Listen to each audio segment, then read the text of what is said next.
Bet mes ir kabinetą rašėm su tavim Dovydai, mes kalbėjom, kad ta atmosfera šaly, kuri vat, pirmą kartą gal krypsta į kažkokią urbanizaciją, kur vyksta daug korupcijos, taip toliau, yra svarbi įamžinti. Ir vienas iš knygos tikslų buvo įamžinti va, tą Oh my god, atmosferą, kaip gerai, kuri tuo kad jie metu tą buvo, padarė. Iš tikrųjų, jo dabar atsižvelgiant, jo istorikams for the fucking record.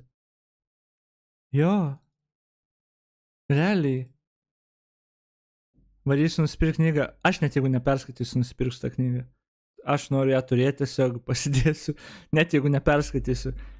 Nes realiai, jeigu mes dabar mes kalbam apie, ar čia grėsia urbanizacija, ar ten... Bet užuomazgos jau biškai anksčiau to viso buvo, biškiuką.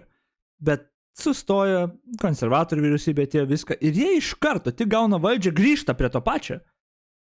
Tai iš karto. Ir dabar, sakyčiau, rimčiau daug ir tipo vėl, bet dabar visuomenė, gės biškiuką, gal labiau mato, gal sutapo, kad kultūrininkai jau buvo jaudrinta visuomenė ir jau tik, laukia, ką čia dar jie padarys, aš nežinau čia tiksliai.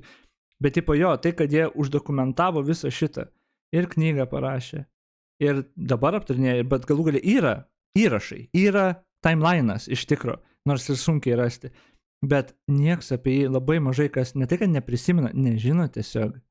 Valstybei, kad kažkas atsiverstų po daug metų ir pasižiūrėtų. Tai man atrodo... Čia aš, realiai. Tas, gal ne knyga dar, bet atsiverčiu po daug metų, kad pažiūrėtų. Vyksta daug korupcijos, taip toliau. Yra svarbi. Ir realiai, turbūt tai yra kažkokiu lygiu tas... Kaip tai veikia, ne?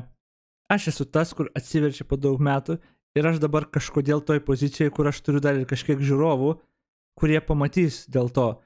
Kai aš kalbu, tas išsišakojimas, kur tu net negali... kaip čia... Net įsivaizduoti negali.